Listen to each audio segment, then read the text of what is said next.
मरहबा collection mall, readymade कपड़ों का भरपूर खजाना, jeans pant, T shirt, cargo pant, night pant, बच्चे और बच्चियों के लिए अच्छे खूबसूरत और उम्दा ड्रेस। पता याद रखें, जमुर हाई स्कूल मेन रोड।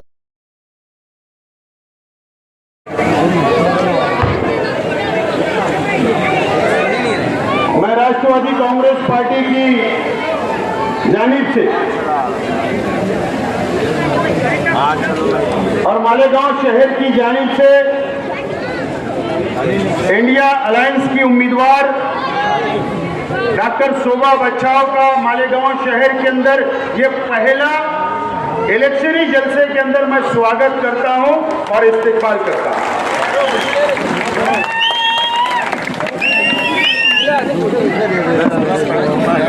और आज के ये जलसे के अंदर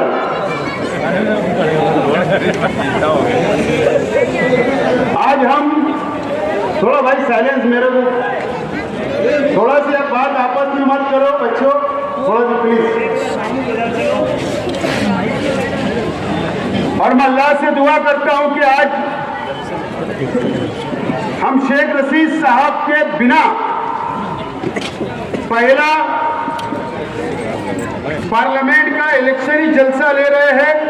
मैं अल्लाह से दुआ करता हूं अल्लाह ताला शेख रशीद साहब को जन्नतुल फिरदौस में आला से आला मुकाम अता फरमाए।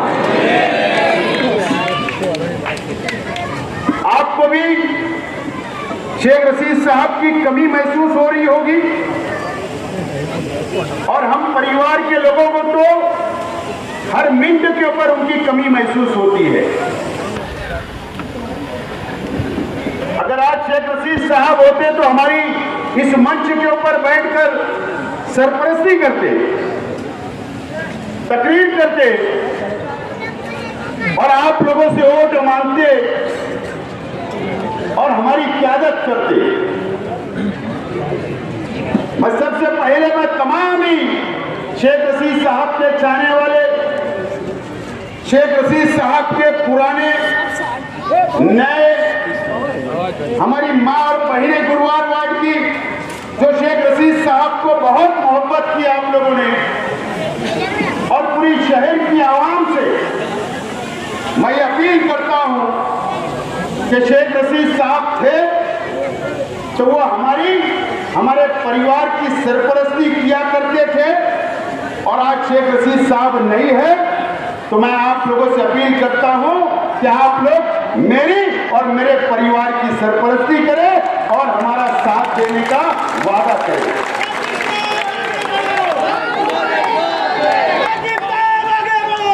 शेख रशीद साहब के बिना अब आप लोगों को सफर तय करना है।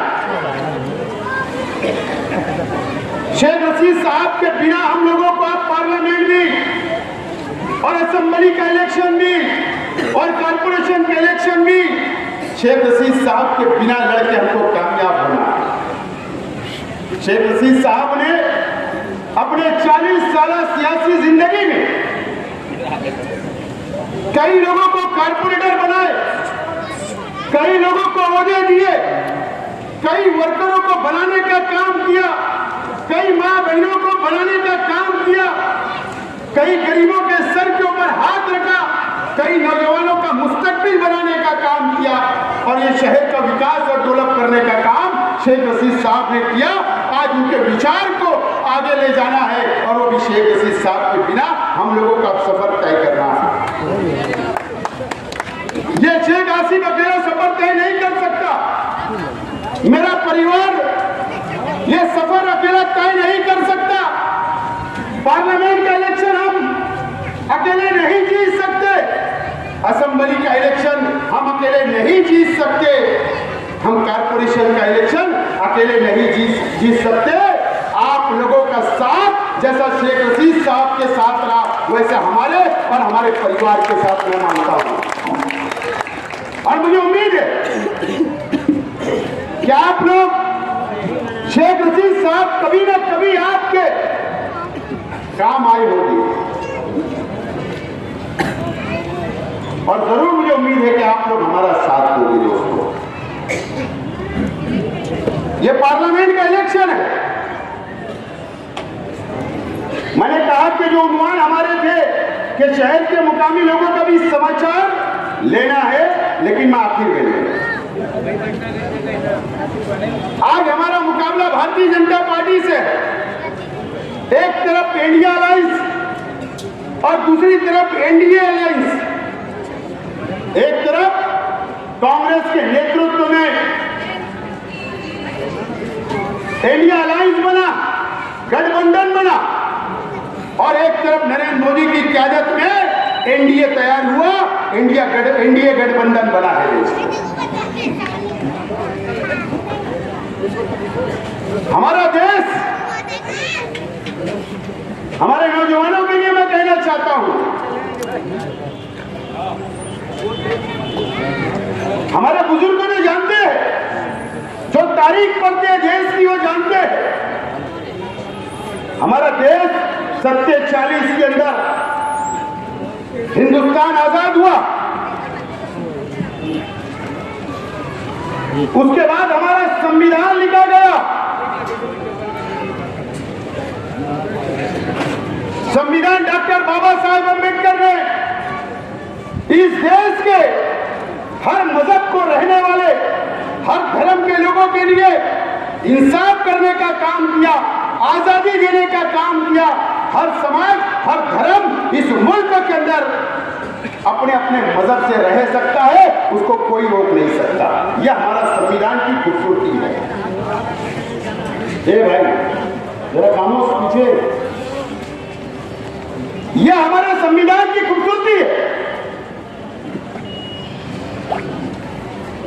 आज इस मुल्क के अंदर 1947 के अंदर इस मुल्क आजाद हुआ। अंग्रेजों से इस मुल्क के अंदर, इस देश के हमारे पुरखों ने, हिंदू, मुसलमान, सिख, ईसाई ने लड़ा, अंग्रेजों को भगाने का काम किया, देश छोड़ने पर मजबूर किया, और वो देश छोड़ के चले गए। हमारे उलमाओं ने आजादी दी, कुर्बानियां दी देश के लिए। और जब इस बंटवारा हुआ आजादी के बाद, जब पाकिस्तान अलग हुआ, हिंदुस्तान से दो टुकड़े हो गए, पाकिस्तान अलग हुआ, उस वक्त नरेंद्र मोदी को यह हक नहीं था कि वो पाकिस्तान जाए। मोहन भागवत को यह हक नहीं था कि वो पाकिस्तान गए। आरएसएस के कोई लोगों को हक नहीं था। अगर हक था तो इस देश के मुसलमानों को हक था कि वो देश के साथ चले जाते, पाकिस्तान के साथ चले जाते। लेकिन इस देश के मुसलमानों ने यह तय किया, हमारे उलमाओं ने यह तय किया, मौलाना अबुल कलाम आजाद ने दिल्ली की जामा मस्जिद की सीढ़ियों से मुसलमान रुक जाओ, और उनके बोलने के ऊपर लाखों नहीं करोड़ों मुसलमान इस देश के अंदर रहना हमने पसंद किया। हमें इस मिट्टी से प्यार है, इस देश की कुर्बानी जो हमें दी प्यार है।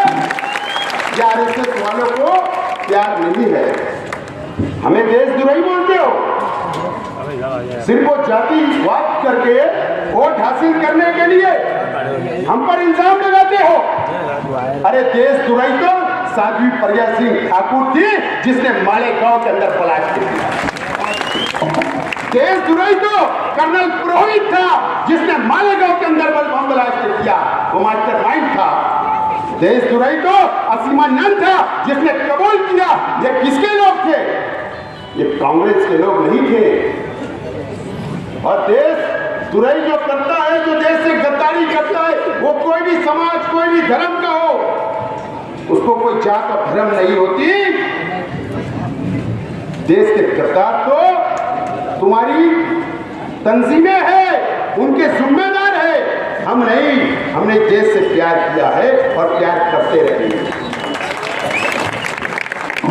कांग्रेस की हुकूमत थी 14 तक, उस वक्त भी यूपीए सरकार थी, उसमें शरद पवार साहब और कई पार्टियां, लालू जी, मुलायम सिंह जी, कई पार्टियां थी। जब तक तो हम सुरक्षित थे, हमारी हिफाजत होती थी, हमारी शरीयत की हिफाजत होती थी। उसके बाद मोदी जी, आज अगर इस देश के अंदर तुम्हारे उल्टी गिनती इस इलेक्शन के अंदर जो शुरू हुई है, तो इस देश के हिंदू, मुस्लिम, सिख, ईसाई ने आपका चेहरा, जो आपके चेहरे से नकाब उतारा और जो तुमने बांटने का काम किया, इसके लिए आज आपको ये तकलीफ का सामना करना पड़ रहा है इस मुल्क के अंदर, और दर दर भटकना पड़ रहा है।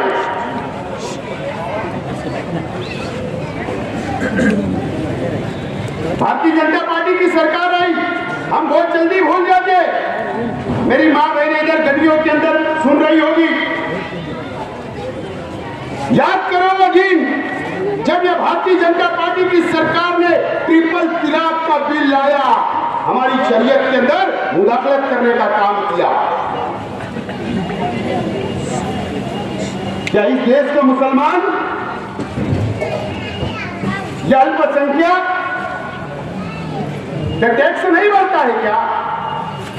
अगर हुकूमतें चलती है, चाहे वो ग्राम पंचायत हो, कॉर्पोरेशन हो, महाराष्ट्र की हुकूमत या केंद्र की सरकार हो,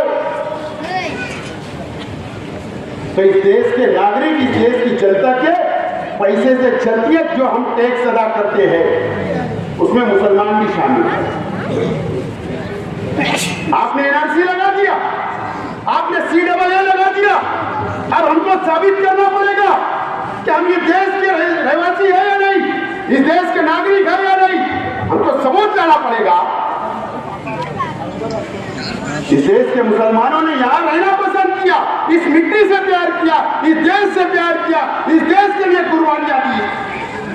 आप ऐसा कानून लाते हो कि अब हमको साबित करना पड़ेगा कि हम इस देश के रहवासी है या नहीं। आपको इसका जवाब 20 तारीख को मिलेगा। 20 तारीख को जवाब देना पड़ेगा। हम सब लोगों को मिलकर, हिंदू, मुस्लिम, सिख, ईसाई, हमारे दलित भाई, आदिवासी भाई, हम सेकुलर संविधान को मानते, इस देश के संविधान को मानते, हम हिंदू मुस्लिम भाईचारा को मानने वाले ये शहर है, और हमको हमारी जिम्मेदारी ज्यादा है कि हम सब लोगों को मिलकर काम करना है। सुबह टाइम अच्छा हो साहिबा का, कांग्रेस का पंजा निशान है, मेरी पार्टी का तुतारी निशान है। न तो आप वहां तुतारी ढूंढोगे तो वो नहीं मिलेगी वहां, क्योंकि उम्मीदवार कांग्रेस पार्टी को यह सीट दी गई है, तो उनका निशान पंजा है। आपको 20 तारीख को वोट देना है। मैं भी उम्मीदवार था, लेकिन हमारा पहला लक्ष्य, पहला मिशन भारतीय जनता पार्टी को सरकार से बेदखल करना है।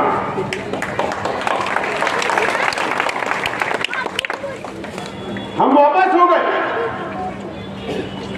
मौलाना उमरान साहब ने भी ख्वाहिश जाहिर की,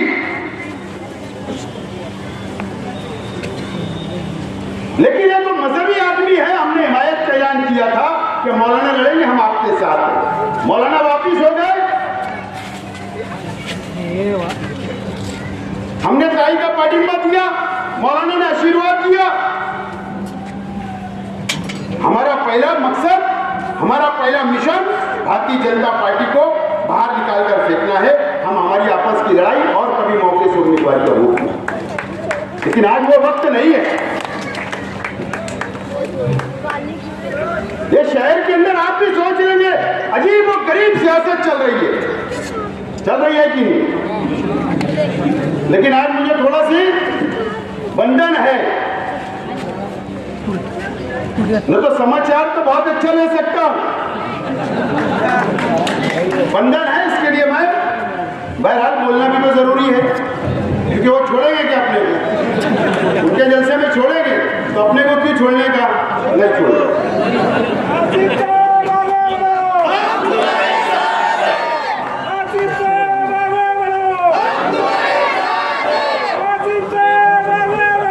तारीख को, सॉरी 30 तारीख को ये शहर के अंदर कौन सा लीडर मालेगांव शहर में नहीं था। आप लोग ढूंढो, आवाम ढूंढे, मीडिया ढूंढे, कौन कहां गया था, किससे बैठक चल रही थी। वो 100 किलोमीटर दूर गए थे, हमारे जिले के हेडक्वार्टर में गए थे कि रियासत के हेडक्वार्टर में आप ढूंढो। लेकिन बहरहाल देखो, एक बात समझ, मैंने पार्टी ऑफिस के जलसे के अंदर कहा था, मीटिंग के अंदर, कि कुछ तो खिचड़ी पक रही है, वो हरे कलर की है या कौन से कलर की मुझे नहीं पता। कभी कभी सियासत के अंदर और हमारे मफाद के अंदर कौम के लिए, देश के लिए, सेकुलरिज्म के लिए सियासी वार करना पड़ता है तकरीर के जरिए। सिर्फ मेरा एक जुमला कि खिचड़ी पक रही है, वो चूल्हा ही बुझ गया, कच्ची रह गई। बताए आप, वो चूल्हा ही बुझ गया। पानी डाल दिया गया कि अगर ढक्कन खुला और उसका कलर समझ में आ गया तो यह शहर कभी माफ नहीं करेगा, कभी माफ नहीं करेगा। इन्होंने अपनी रोटी की तरह आवर के रख लिए, चूल्हा बुझा दिए और खामोशी से अब हम ऐलान करेंगे। बाकी अभी ऐलान ना जाने कौन से बैनर में करते, मुझे ज्यादा नहीं बोलना है, लेकिन कुछ लोग धुलिया से लेकर यहां तक इतना कारपोरेटर, इतने ही है, उतना ही है। मैंने आजकल सुना कि शाइनिंग 4-5 दिन की जो हाव भाव और शाइनिंग थी ना, वो शाइनिंग ही उतर गई। आज की रिपोर्ट है मेरे पास। बिस्सी उठने वाली थी, वो कैंसर हो गई। वो बिस्सी वाला ही भाग गया लेके मारे। तो चेहरे की रौनक, चेहरे की खूबसूरती, लाली पाउडर सब उतर गया, सब उतर गया। अभी यूसुफ साहब, मैं आपको बोलता हूं कि अल्लाह का करम है, शेख रशीद साहब ने जो ये हरा भरा करके गया, जो इनसे मोहब्बत की, अल्लाह का करम है कि हमें आज हमारे बलबूते के ऊपर हमने आज ये जलसा लिया है। हमारे बलबूते के ऊपर, ये वर्करों के बलबूते के ऊपर, ये शहर के आवाम के बलबूते के ऊपर। तो मेरा चैलेंज है कि इंडिया अलायंस के लोगों ने भी अपने बल पर लेना, बाहर के लीडर के भरोसे जलसा उठा नहीं, बाहर के लीडरों के भरोसे नहीं। बोला आएगा तो हम गलती लगेंगी। अरे वो बंदर भी मदारी आता ना तो भी लोग जमा हो जाते हैं। ये सब होना चाहिए, दूध का पानी होना चाहिए। किसी को असेंबली लेना है, किसी को मेयर बनना है, सब बनिए। ये आजाद हिंदुस्तान है, सब अधिकार है, सबको मैं दावत देता हूं, सब बनिए। लेकिन आज मैं तमाम ही लोगों को, खास तौर पर गुरुवार वार्ड की आवाम को, शहर के शेख रशीद साहब के चाहने वालों को, मेरे चाहने वालों को, पार्टी के चाहने वालों को मैं कुछ बातें बोलना चाहता हूं। शेख रशीद साहब का इंतकाल हुआ, कितने महीने हुए? 5 महीने। कल 5 महीना हो जाएगा, बराबर ना? 5 महीने के अंदर इस शहर के अंदर कौन कौन सी साजिश रची गई, ये आप लोगों को नहीं पता होगा। आपने अखबारों में पढ़ा होगा, और शेख आतिफ कभी झूठ नहीं बोलता। मैं जाहिल जरूर हूं, आलिम नहीं हूं, लेकिन अल्लाह का खौफ है, जब भी बोलता हूं सच बोलता हूं।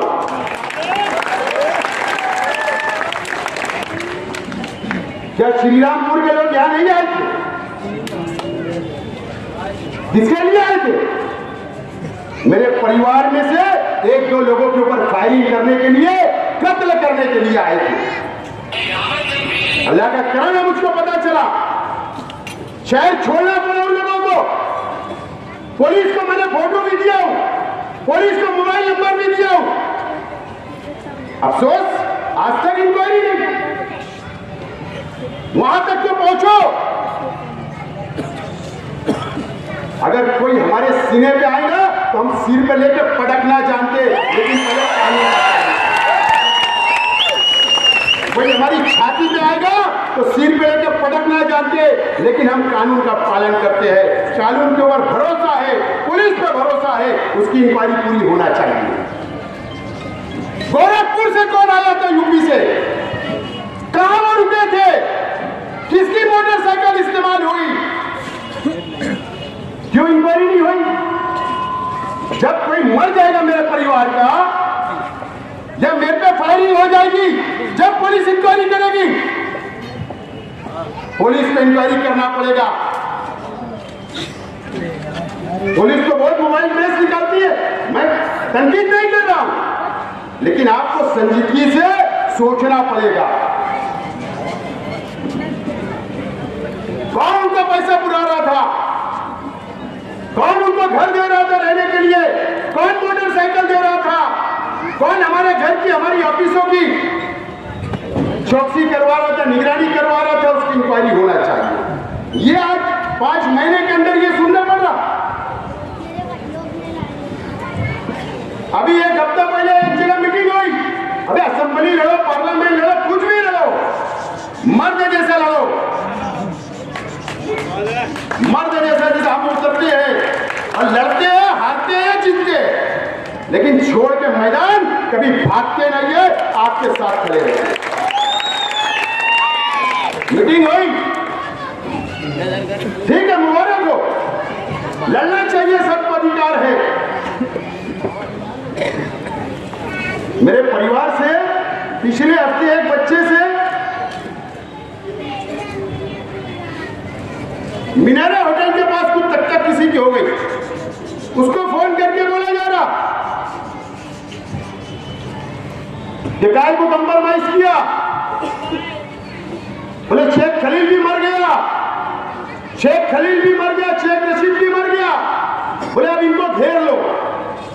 शेर का शिकार कभी कुत्ते नहीं करते, शेर का शिकार कभी कुत्ते नहीं करते। और शेख रशीद साहब ने वैसा बना के गए, जब 25-30 लड़के हर साल एक भी शहीद हुआ तो 25 साल सियासत करेंगे अगर आपका साथ रहा। अरे घेर लो, बकरी के बच्चे हम घेर लो। शेख रशीद साहब जब मूंछ पे हाथ रखते थे तो 10 दिन लोग सोचते थे हमने वो रास्ता छोड़ दिया। क्या बात है? संविधान का, कानून का मानने वाला, ईमानदारी से मोहब्बत की सियासत कर रहे, हमको करने दो, कितनी भी प्लानिंग होने दो। और एक मेरा भाई है, मैंने सुना उसने एक को बोले मार लगी, उसने सुपारी लिया, दूसरे को ट्रांसफर कर दिया। बोले क्या? बोले एक बार वकील का काम। अबे वकील का काम, बकरी के बच्चे से हो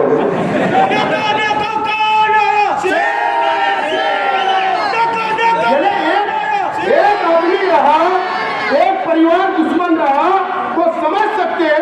अबे तुम कुत्तों की जैसा एक होने के बाद लड़ने की बात कर रहे हो। सुपारी दे देना, सुपारी दे देना। पुलिस डिपार्टमेंट से मेरा बोलना इंक्वायरी करो। मैं पब्लिक नेता हूँ, मास लीडर हूँ, पब्लिक का लीडर हूँ, पब्लिक में रोज घूमता हूँ। अगर मुझको या मेरे परिवार के लोगों को बाल बराबर भी अगर खराश आई तो याद रखना, पुलिस डिपार्टमेंट, मैं आपके ऊपर भी कानूनी चढ़ाई करूंगा। ये बात को नोट कर। अगर हमने कुछ गलत किया, कानून हाथ में लिया तो करो ना कार्रवाई, केस बनाओ, जेल में डालो। कौन डरता है? बाजू के मंत्री से तो नहीं डरे हम, हमने उनके खिलाफ लड़ा तो डरे क्या? लेकिन मैं आज सुभाजी को बोल रहा था कि तुम ताई को लेकर चले जाओ तकरीर के बाद। बोला आज फायरिंग होने वाली है जबान की। AK-47 ही चलाने वाला था भाजपा पे, RSS पे, क्योंकि उन्होंने इतनी तकलीफ मुसलमानों को दी, इतने कानून बनाए। मैं कानूनी बात कर रहा हूँ भाई, लेकिन मैंने मर्यादा में लेकिन अब ये शहर में नहीं, न चलेगा नहीं, और न इस देश के अंदर इलेक्शन हो रहा है एनडीए वर्सेस इंडिया अलायंस। ये हमारी अपनी जिम्मेदारी है कि 20 तारीख को घरों से निकलना पड़ेगा, माँ बहनों को भी, नौजवानों को भी, बुजुर्गों को भी।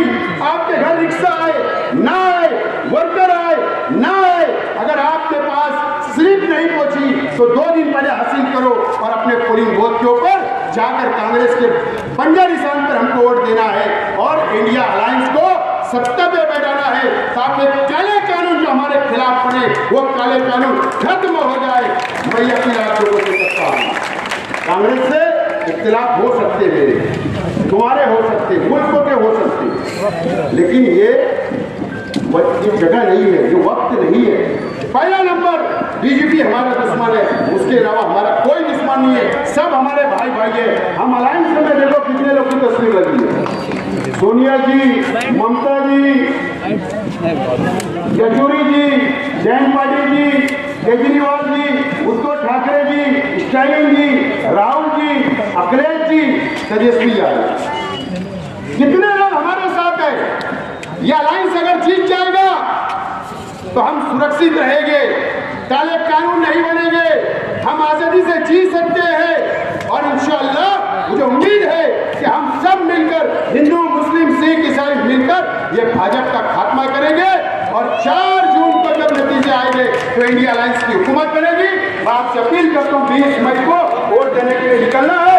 बहुत बहुत शुक्रिया, खुदा हाफिज। मुझसे कोई जाने अनजाने में गलत जुमला निकला तो मैं वापस लेता, माफी चाहता, शुक्रिया।